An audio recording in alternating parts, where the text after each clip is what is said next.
This is a show about facing fear, unlocking courage, and taking action. Courage isn't necessarily a daunting thing. It's going to give you more purpose. It's going to give you more drive. It feels like making a courageous decision is going to get you closer to who you aspire to be. It's knowledge plus faith plus action equals courage. So I think that people are looking for the please and thank you. They're looking to be respected because we feel bombarded by things that don't feel good. And when someone smiles at you and says, have a good day, you actually feel like they've just bought you a couple of minutes of a good day.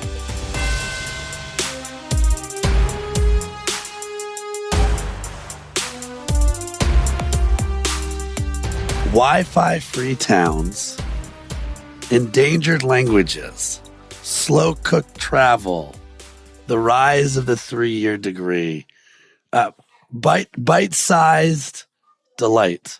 These are some of the things that I've learned are possible from my guest, Marian Salzman, who, if I don't know if you had this trend, because usually trends are about looking into the future, but if we had a time machine to go into the past, oh my gosh, like to have a front row seat to you, because that's what it was. And I know you said, I remember you when you were 12. Thank you very much. I think you were more like 22, but it was to me, you were 12. Yes. Ish. You know what? It was a long time ago, but I'm so grateful that we've found a way to stay in touch all these years, and you've had your journey and I've had mine, but like here we are, right? We're both still jamming. And Marian Salzman, I don't know, officially you're Senior Vice President, Philip Morris International. You're doing some crazy, amazing things there, talking about the future, where you're taking that business. The reason I wanted to have you on today is I adore your trend report. And it's like, there's a trigger on the calendar. I know in December it's coming. How many of these have you now done? This is the 30th year to an annual trends report, because the world is moving so quickly, and in the age of generative AI, if I don't do something daily, weekly, monthly, at least for myself, I can't possibly, because we're talking about trends. I finished the report Thanksgiving weekend. We're talking about trends that are moving at such a rapid pace. 2025 is 12 long months. It's 52 long weeks. It's 365 days. So 30 years, but this is the last. Wow. No. You can still text me up for what I was looking at in the last hour. Okay. Well, in some ways it is kind of like dog years now, right? Like a year. We used to say dog years, and we said internet years. I mean, for me right now, it's really the years in generative AI, where every time I ask a question, it gets smarter with a better answer.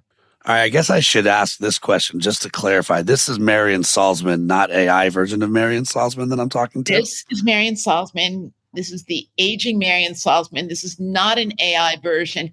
And I'll tell you, I didn't use AI as much on this trend letter as I could have or should have, because I was so anxious to really extrapolate and do it on our own that I didn't want to do it with my computer partner. Yeah, and I think that's, it's funny. So, folks, if you are paying attention and you want the trend report, I'm assuming you just go to mariansalzman.com. You can download it free of charge, enjoy it, whatever. You can rip it apart. You can challenge me. I think people are doing so far a really good constructive job of debating it with me. I mean, I hate when it gets destructive, like these trends suck, but I love it when people say, but I'm seeing it differently. Let's discuss it. I mean, my big takeaway, as a learner, I'm never you have so much equity with me. I'm never in the skepticism arena with you. I'm like open-minded and trying to what can I learn from this? And then what's great is you link out a lot of the magic, so I can go check out if I want to go use an AI deepdreamgenerator.com. I can go there and make my own imagery. But there's 10 in this report. My big takeaway, and let's get into some of the 10, but at the highest level, my big takeaway is just it's just life is slow and life is fast, and this juxtaposition of time. And do you see it this way too? Yeah, no, it's really funny you chose that, because I'm assuming you didn't look at my LinkedIn this morning when I was sitting in the airport connecting flights. So I was coming from the New York area, coming to Tucson, Arizona. I started obsessing on time. And I did play with generative AI on what does time mean today. And it means something when you're in an airport. It means something when you're traveling. It means something when you still do live in a global village, as I might, even though one of the big trends is the fragmenting of the global village. But time, time is a luxury item for those with wealth. It's a stressor for those who are struggling to get by. And it's really the antidote to poverty. For the one thing people do have is time. Yeah, it's funny. I used to say, we're constantly looking at disposable time and disposable income. And it's like, usually if you have disposable income, you don't have disposable time. You want to hear a trend that never took off, but I was really an implication of a trend. I was convinced that supermarkets want to have two lines. For those who had time to wait online with a discount, and for those who wanted to expedite, not the way the express line works, 10 items or less, God forbid you ever get to Whole Foods with 12 items, but it never took off. So I was there's a second supermarket trend, which you'll laugh at. I also thought that supermarkets would be organized for men and for women, because women graze through the supermarket by stereotype, not always, and men are solution shoppers. They're going to look for breakfast. So why are the English muffins in a different location than the eggs? Why is the cheese not available? Why is but I was wrong on both counts. So much for my accuracy. Great. This is not a great way to talk about a futurist coming on the show in the first 8 minutes and admitting she's wrong. I think it really is, because we've got to recognize that what we're really seeing are the broad general social patterns. I was completely right that there's gender disparity in terms of how people consume and consume information and all that. I just often get it wrong at the final. And here's what I think is going to happen, because either I'm living in a sci-fi version or people aren't really totally ready to accept. Think about what you'd have to do to change the geography of a Stop and Shop. No, not small. Huge capital investment. Not small, especially when they now show up to my house. If I want to order my groceries, I can be solutions oriented and have them show up here. And believe me, I bet you that insight, not my insight, but the insight was really built into how we do cyber shopping, where you go on and people give you ideas for other things going to fit into the portfolio of things in your basket. And so the new impulse purchase is what you didn't remember to put on your shopping list. Let's go back to this concept of time, though, and again, the trend specifically, because first of all, you gave guys like me hope. Like, I have a podcast. You kind of nailed this. Like, I'm not looking for a blip on a radar. I'm not even looking for fame, although you called one of the trends the return of slow fame. I think the intent of the theme itself, of the trend itself, was no. Yeah, that's exactly what you've benefited from, is slow fame. When I think about the first time I came to one of your courageous things during COVID, when we actually could control our own time, because a 24-hour day is a whole other trend. So you had 24 hours to juxtapose all the things on your to-do list. I think you were just starting out. It was slow and it was a steady build. And the fact that you're still doing it long after COVID, where you're now competing with people's time-based to-do list, is kind of symptomatic of the trend. Yeah, no, again, and I try to honor utility also. Like, am I just talking to myself here? Like, this isn't about me. Like, can I extract some value from your brain that someone's like, oh my gosh, I had no idea about that. That's right. Little plus ones, little wins along the way. And so to me, that is the concept of what I'm at least trying to do. So I was like, oh, okay, I'm on the right path. We're still going to be slow cooked. And I think that's what I meant by time also. It's like the choices of when do you want to slow down, right? I think even your comment about burrowing in, home is it, is right. I think you come at it from security, but it's also like, you know what? It's overwhelming out there. Here's my safe space. This is my place. Is that how you see it too? Yeah, no. So cocooning is a component of it, and that's a faith popcorn trend. It goes back 30 plus years. But this is different because it's not just cocooning for comfort. It's really burrowing in to settle into that place where you've created a safe space to learn, as you mentioned, a safe space to convene if you bring others into your space, but you're inviting them in your front door. It's not all those things creeping in your back door. It's burrowing in and turning off your electronics. I mean, you alluded to that, but it's sort of saying, hang on, there's a time and a place for everything, and TikTok's not welcome in my bedroom. Yeah. And do you feel today it's more about, I mean, are people letting people into their house? Is that another trend? Like, I feel like the death of the dinner party is also real. No, I'm actually seeing the opposite, but I'm seeing the very highly curated dinner party and not necessarily the formal china and silver on the table. I'm seeing you decide who you want in your life pod. And then those people are always welcome. They probably know the code on your door because none of us carry keys anymore. And then the others, you're going to be more arm's length. I mean, I think, it started maybe going back to the mid 90s in the age of the original online dating. It became acceptable to schedule 3 coffee dates. And I think we're bringing that methodology into our work lives with the Zoom dates.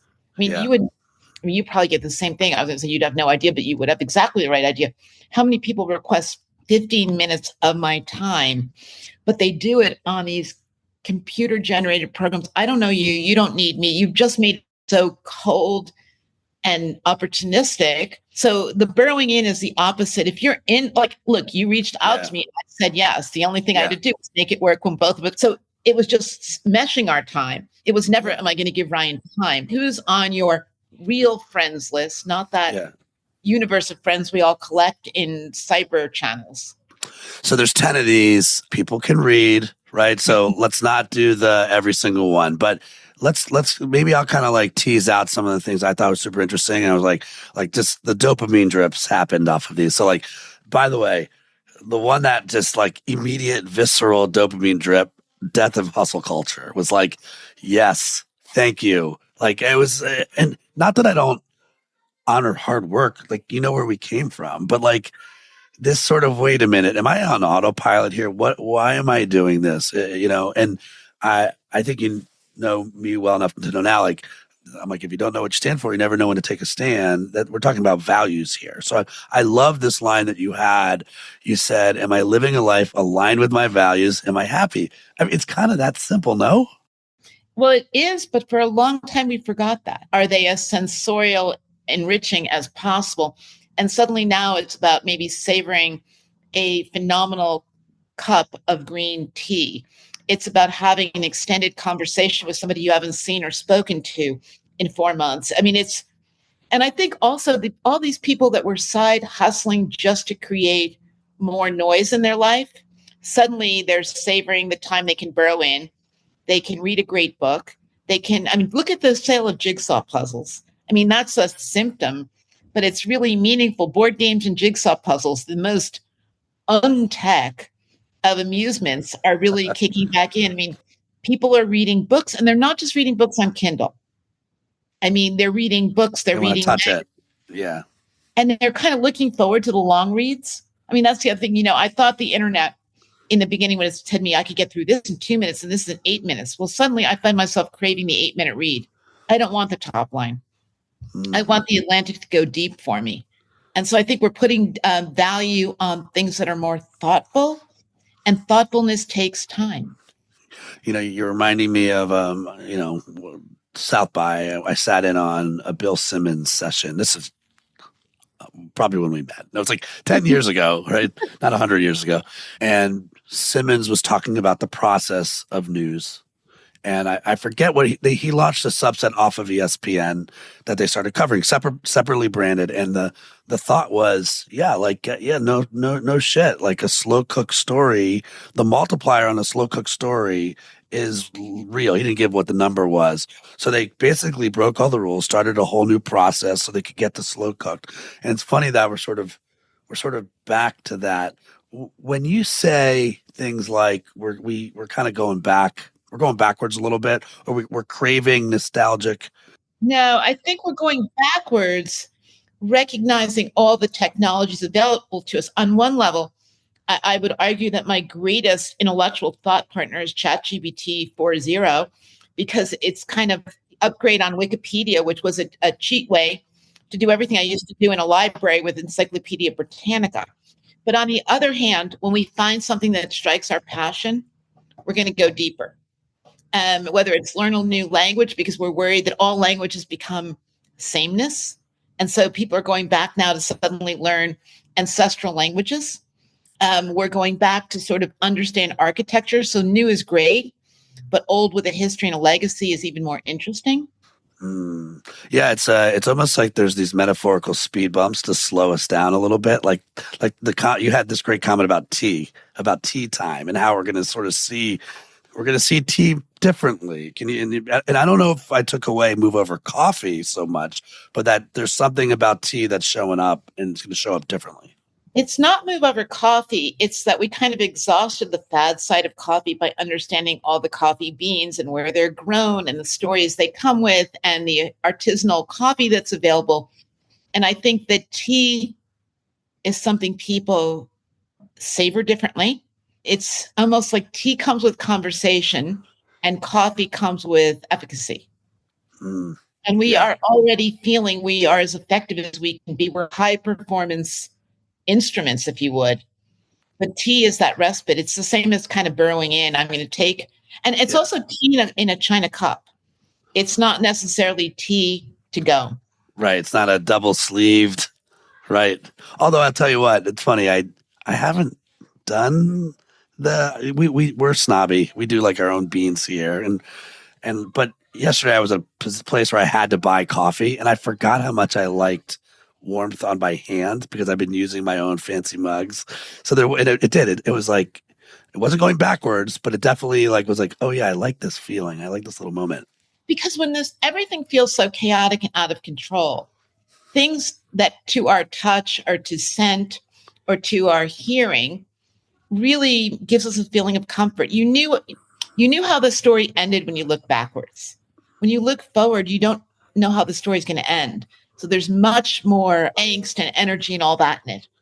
You know, it's really funny, and I'm going to get to see you later today. One of these action chats we're doing, it's called 1 Minute of Wisdom. People are bringing in their 60 seconds. And since this is going to run in January, because I think that's the right time for get me ready for my new year. What's really funny, I'm actually going to bring, I think, an excerpt from Good Will Hunting into the mix. You know which one? The one where Sean's talking, they're on the bench, and he's like, great, you can tell me everything in a damn book, but have you actually smelled? How sensorial are you? Go on the adventure. Go experience it. Don't freaking read it in a book. Go make time for it. And I have to say that thought was sparked by not number 10 of your trends, which we'll get to, but somewhere along the reading of it, where I'm sitting in there enjoying and learning. And then I get to the 10th trend, which is actually little bite-sized moments of delight. We've got to figure out a way to weave these moments in. Can you share a little bit about that one? Yeah, I think it's really about finding pleasure in almost any situation. You can look, at least if it was me, if I ate an entire chocolate bar, I would be overwhelmed. I'd have sugar head. But if I have a bite of the perfect chocolate, it's exactly what I need to give me 2 minutes of relief from whatever angst, anxiety, television news, people sending me texts. I mean, there's now 1,000 ways to get at me, but this little bite of perfect chocolate is departure. And to me, there's an intentionality to that, right? It's almost like know before, hey, this is the bite. Okay. And so think about it this way, like junk food. If you sit with a huge bag of chips, by the end of it, you regret it. You haven't enjoyed it. You enjoy the 3 chips with the perfect single dip, and it's pleasure. And I think what we're learning to do is accept our pleasure in bite sizes. Yeah. But again, this is still back to time, right? Like in a chaotic world, get your bite in. And, I've always been fascinated by story, and every story ever told, it's tension, tension, release, tension, tension, release, right? So a chaotic, overwhelming world, here's a little moment where you can release the tension, have your little mood booster, but be aware, this is a moment where, and you talked about gratitude as well, in those moments. Give you an example of that.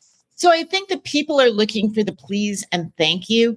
They're looking to be respected, because I think the correlation between self-respect and the respect you get from others is increasingly important, because we feel bombarded by things that don't feel good. And when someone smiles at you and says, have a good day, you actually feel like they've just bought you a couple of minutes of a good day. Yeah. It's not that hard to do either, is to showcase a smile, but usually that means you're thinking about people more than just yourselves. And look, a lot of these trends have a yin and a yang. So we're living in a more hostile culture than ever before. We're withdrawing from the global village. I mean, all these things are going on, but simultaneously, we know that we derive a lot of benefit from goodness, from kindness, from innocent till proven guilty versus guilty till proven innocent kind of thinking. The one, we're at the courageous moment of the courageous podcast. So the one that I felt I was like, I wanted more it made sense to me, but like I thought the life care one, right, where it's like integrated everywhere. Give me a little bit more color there. So I think we used to think about our relationship with our bodies and health around disease management, around your annual physical. You were going to figure out how to blunt a problem before it happened, instead of saying, I need to be prepared every minute of every day. So I'm thinking about what I'm putting into my mouth. I think about what I'm listening to and how I'm reacting in terms of my mental health. It's about recognizing that you are the general contractor of your health over an entire lifespan, where if you're lucky and you don't do drugs and you're not suicidal, could last 80 odd years or longer. And so you're thinking about, my body's going to be more resilient at 55. If I work out at 55, if I play brain games, I'm going to be better served when I'm 75. And so I think we're starting to think about all those physical and mental stressors and how do we manage that more effectively. So it's not just mindfulness. It's not just Pilates and yoga, although I think all those things are on the rise and great. It's about recognizing that you are really the custodian of your life. And that means managing all that external stuff that gets inside you. And look, none of us can change being engaged in unfortunate moments in history. I mean, when I think about, why did I have cancer? Probably it was from being in New York during 9/11. I couldn't change that I was in New York, but I certainly have benefited from all that physical fitness I put into my life all those years in terms of my recovery. If I hadn't been athletic going in, I probably wouldn't have come out able to rebuild your physical stamina. If you don't eat healthy, you're going to pay a price for it, even if I don't see that. You see, I think a lot of us judge health based on the aesthetics of what we see. And I think this is much more holistic. It's the aesthetics of what's happening in your blood, in your heart, in your lungs, in your kidneys. And again, it's like, for the first time ever, if you so choose, you have access to that information and that data, and it's what you do with it from there. And I think that what the shift that's happening is we used to be scared of the data. I don't want to know. I mean, think about how many people say, I don't want to be scanned. I don't want to know. But in fact, by being scanned, you can initiate preventative measures. There's always a great debate amongst women with the BRCA gene. Do I do something about it? Or do I just await the inevitability? First of all, you've got to be scanned to know you have it, or you're not even going to be able to be prepared for it. And then with the preparedness, I actually think comes a form of empowerment, but we're moving in that direction. But, a part of it is, with all this debate going on around healthcare, we have to really take ownership of the American dream was to buy a house, yourself to be educated, and then to educate your children. I'm going to argue the American dream is going to increasingly encompass engaging in proactive life care for the duration of your life.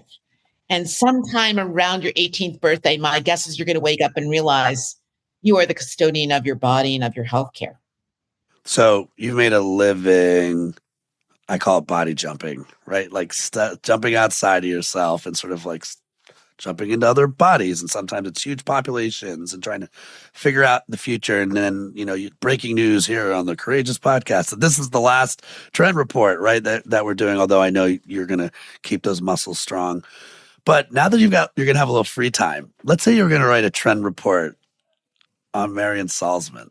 Okay. And there's like, here's the 10. I'm not asking you for 10. I might be asking you for 3. It's just like, you should see the face, folks. But like, all right, what does the next decade look like for you? If you're going to design out and look at the trends for you, how you're going to choose to live life for you, what's your 1, 2, 3 on that list? So look, I think number one is going to have to be brain health. Because if you're going to go into the 6th and 7th decade of your life during that time frame, it's a time where physical fitness of the mind should be your biggest priority. I mean, I remember as a high schooler, doing steps endlessly to stay on my varsity team. Well, I feel like I need to be sure I'm going to now do mental steps to be sure I stay on my game as long as possible. What does that look like? What does that look like? Give me a couple I examples. keep saying I'm going to go back and do what I didn't do well as a high schooler, which is master Spanish. I mean, so because I think learning a language really plays with all the parts of your brain. It plays with your memory. It plays with your capacity for understanding the other person, because are they vous or you, if we were talking in French? I mean, is it Right. the respectful version or is it the casual version? So I think that's one piece of it. I think another piece of it is in the aftercare after having, Hodgkin's lymphoma, I had to initiate Pilates, but I've become sort of as into it as you can do. So I think it's going to be doing that kind of physical exercise daily. I think for me, even though I talk openly about the fragmentation of the global village, it's going to be doing what I'm going to call spot travel. Like I want to go to Vietnam. I want to go back to sort of those countries that were part of the former Soviet Union and really see how they progressed since the end of the Berlin Wall, etc. Are you going as a researcher? You know what? If you're raised as a researcher, you're always on. And because I'm not going to go to a supermarket in Slovenia out of a desire to stock the basket. I'm going to go as a curious human looking to see what other people do in their baskets. And then for those me, poor people. No. I mean, you don't want to go to Whole Foods with me even right now, because I'm like never thinking about what to put in my basket. I'm always like, why are those people buying that water? Like, what is in that water I don't know about? Like, why are they buying this product in organic format? Like, what does organic really mean? And then I'm constantly with my phone looking up labels to try to find out more about something that I've never heard of. And then I turn around and buy Ritz crackers. So before I act all high and mighty, I'm still a Ritz cracker person. There you go, right? That's a little bit of not nostalgia, but feel good there. Are you the type who, there's times where I'll wake up in the middle of the night, I'm that guy, and I have my notes, or I'll email myself something. Do you remember everything, or do you email yourself stuff? Do you have notes? Like, how do you keep track of it all? When I was younger, I pretty did much try to remember everything. In this age where everything's happening so rapidly, I find myself researching. So I research something one week.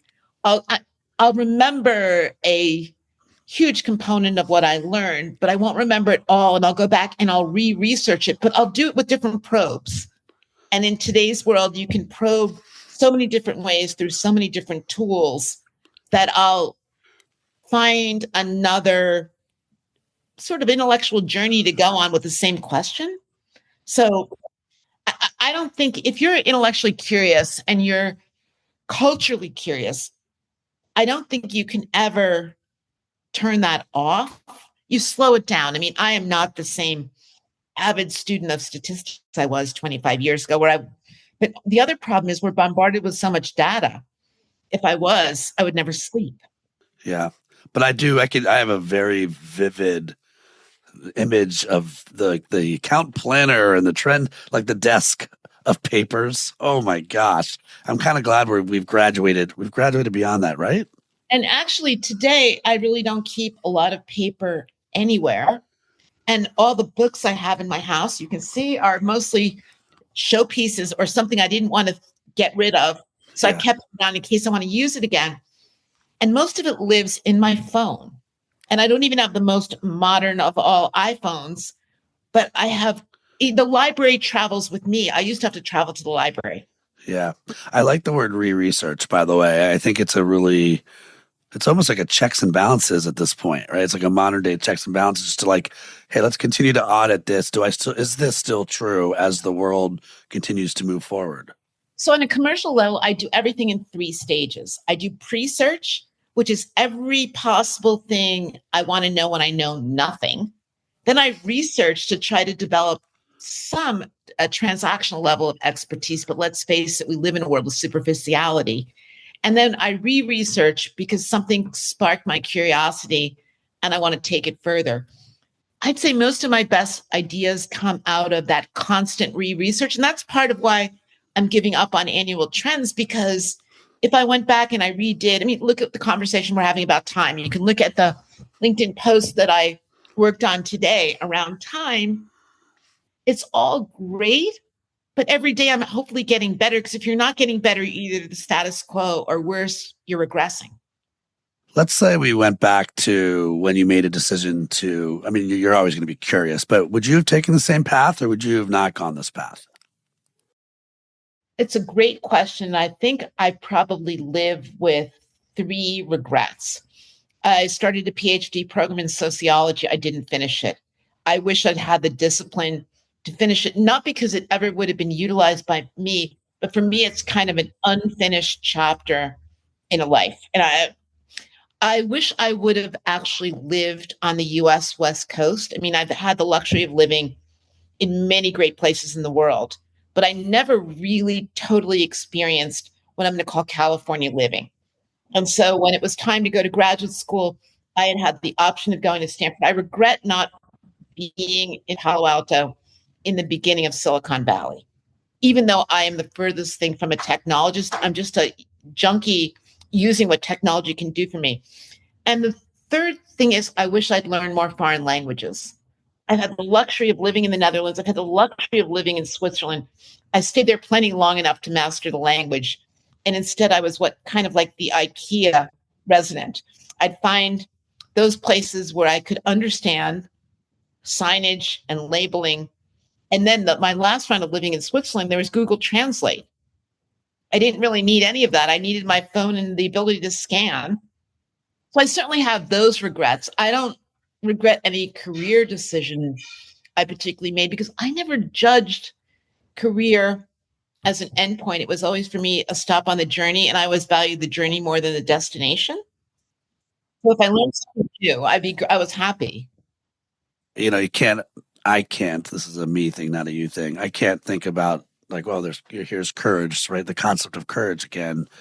And yeah, like you talked about, it is courageous to go learn a new language. Like that's hard. Like anything that's hard, usually there's courage is needed. So, you know, it'd be interesting to hear your process. Like what is the path forward? Is it a 1v1? Are you using the tools that are online? Because I feel in some ways I feel limited I feel limited on, I don't know. I know a little bit of French. I live near Mexico. What's wrong with me? I should know Spanish.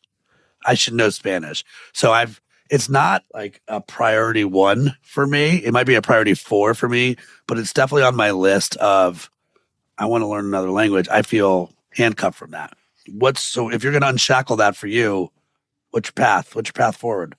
So I think it's learning a language, because I want to go deep into things. I mean, I've had a luxury career-wise to be able to be slightly superficial, because there's always been other people who are better at things around me who can make me better and guide me through it.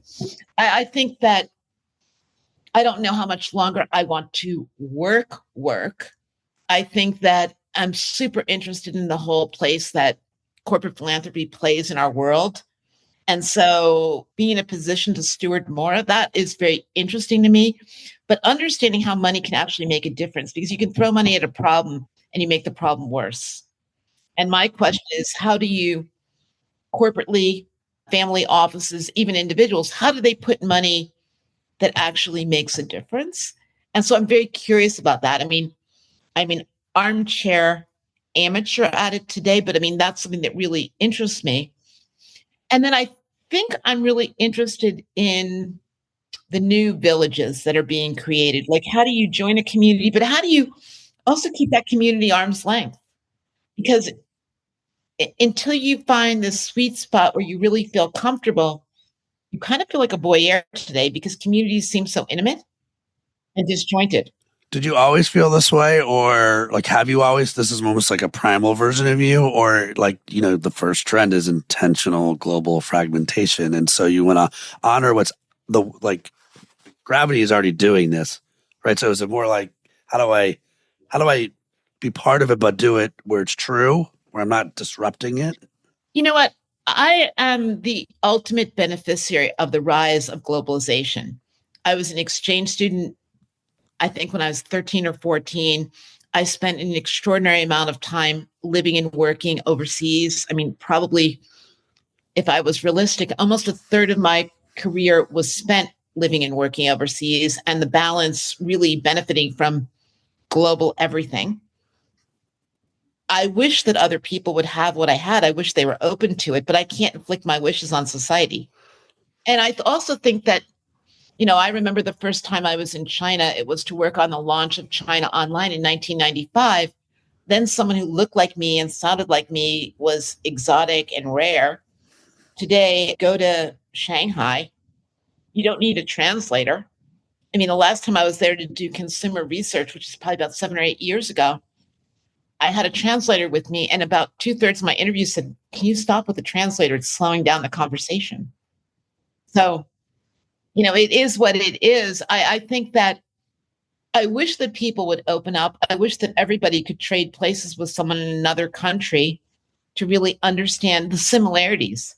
The differences are obvious and they've shrunk, but the similarities of heart and soul and mind and spirit are there. And I think we would be a lot more empathetic to one another if we really had those experiences.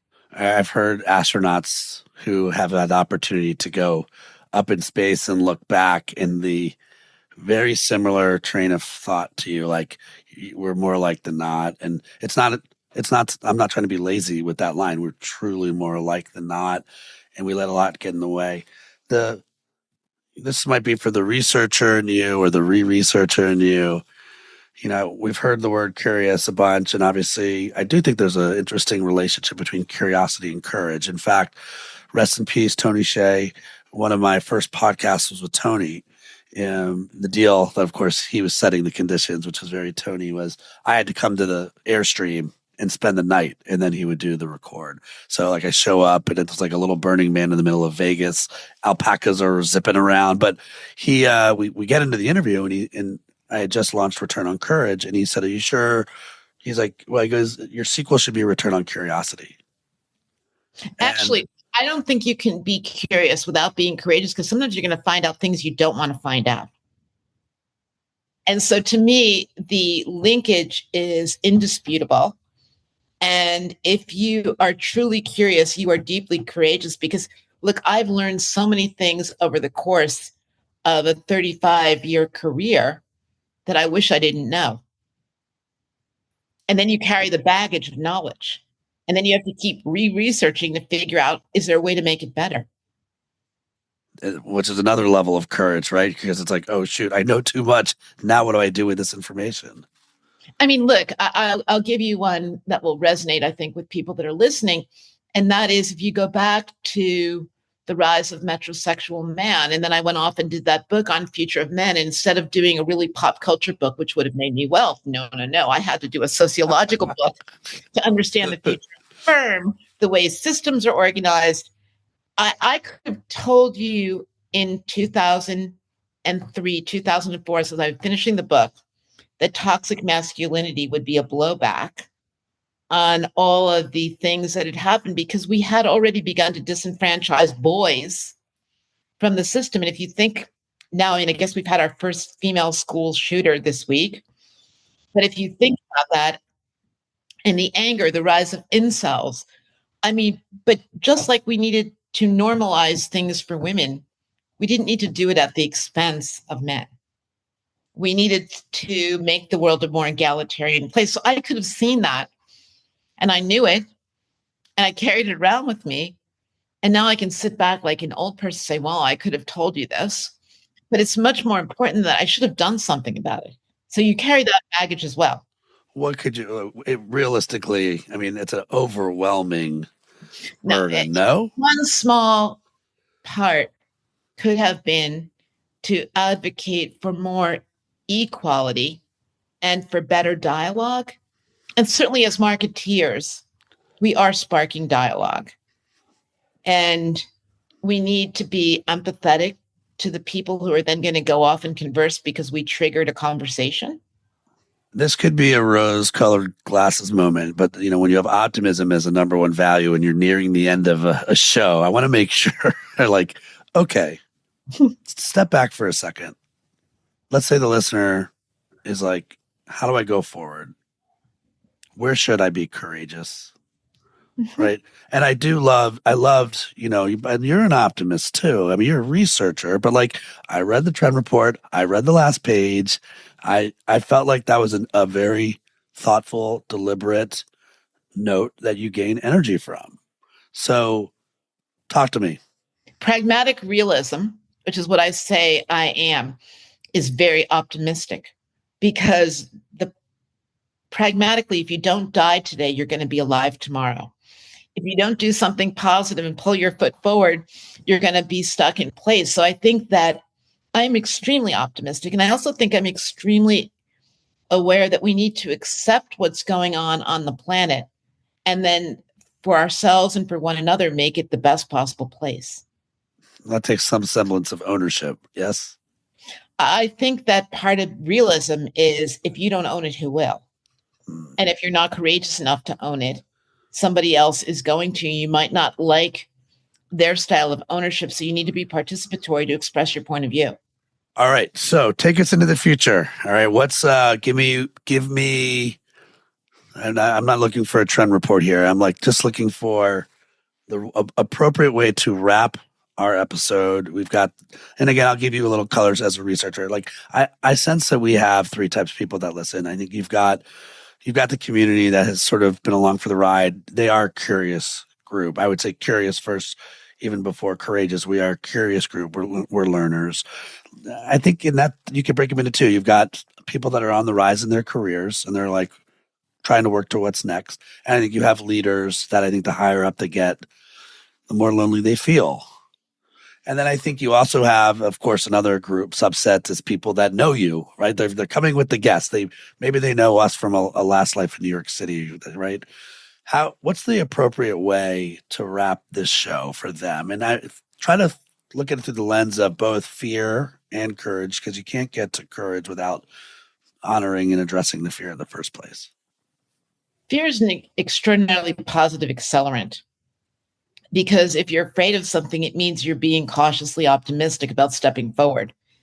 If you didn't know about it, you'd either freeze in place or you'd plunge head first without thoughtfulness. So I think this is going to be a very, very tumultuous time in global history. I'm not focused just on the US and that comment. And so I think it's how do you find quality news? How do you find quality conversations? How do you be participatory in the dialogue? And then how do you every day wake up and say, here's one thing I'm going to improve, even if it's tiny and incremental for myself, for others, for the community, for my workplace, etc. Okay, this is a terrible way to end because that was such a good answer. I mean, we always say fear of missing fear. Like actually you should make fear your friend. I'm not a fearless guy. I'm a fear more person. But when you're sharing that, for some reason in my head, I'm like, I don't know if textbooks are going to make it, right? It's sort of an antiquated idea. But if there was a textbook 100 years from now, looking back at some of the crazy going on, and I'm not just talking about politics, like how is a textbook going to describe pickleball? Like there's no. I love it. No, hold on. I love pickleball. And I love pickleball too, but like a wiffle ball. It's wiffle ball. It's blending and blurring. It's this idea that things, so you took ping pong, you took tennis, you took paddleball, you blended them all together. It was a great social experiment. And it just is. And it might be a point in time because I don't think we knew that ping pong would become a global accelerant for peace. But ping pong is a place where people come together and they have a match and they leave better sports. So I don't know. Ping pong and tea, I feel like, are some of the China trends. Like, of course, they're going to last a long time. But like, I think pickleball, if you're under the age of 18 and you're playing pickleball right now, I'm a little suspect of this. Yeah, and hold on for a second. But with the aging of society, the fact we're going to live 2 or 3 decades longer than our grandparents lived, I mean, that begins to tell you there's an age and a stage for everything. So pickleball is probably not for the 18-year-old who can play on the extra wide tennis court and keep going. It's probably not for the squash player who's looking to use it as an entree to a great college or university. But pickleball has a place. It's sort of fishing has a place. I'm glad this is where we got to. To your point, To your point, though, yeah, okay. But even fishing we're back to time, right? Like how you choose to use your time. Can you slow down certain things for you? Does it bring you little moments of delight? Yeah, but if I play pickleball, I don't have to run the court the way I'd have to run the court if I was playing squash or tennis. So it's actually another dimension of time. It's there's a time and place for everything. I wouldn't feel great if you told me your 18-year-old was going to go off and play pickleball. But if you tell me a 47-year-old is going to take up pickleball as a means for sport, I'd be excellent. Oh, I'm all for it. Again, like I said, I just can't wait. Well, I won't be around for it, but I can't wait to see like how they write about this moment in time, this new sport that has showed up. Marian, I'm so happy like we've stayed in touch all this time, and you can't not walk away like just feeling energized from you. Stay your curious self. I'm excited to hear when you learn whatever language, and I'm thankful that I'm not in some foreign country with you stalking me in a grocery store. Thank you for that. Thanks for having me. Thanks, Marian. Thanks for tuning in to this episode of the Courageous Podcast. If you enjoy the show, don't forget to rate and review us on Apple Podcasts so more people can find us. See you again next week.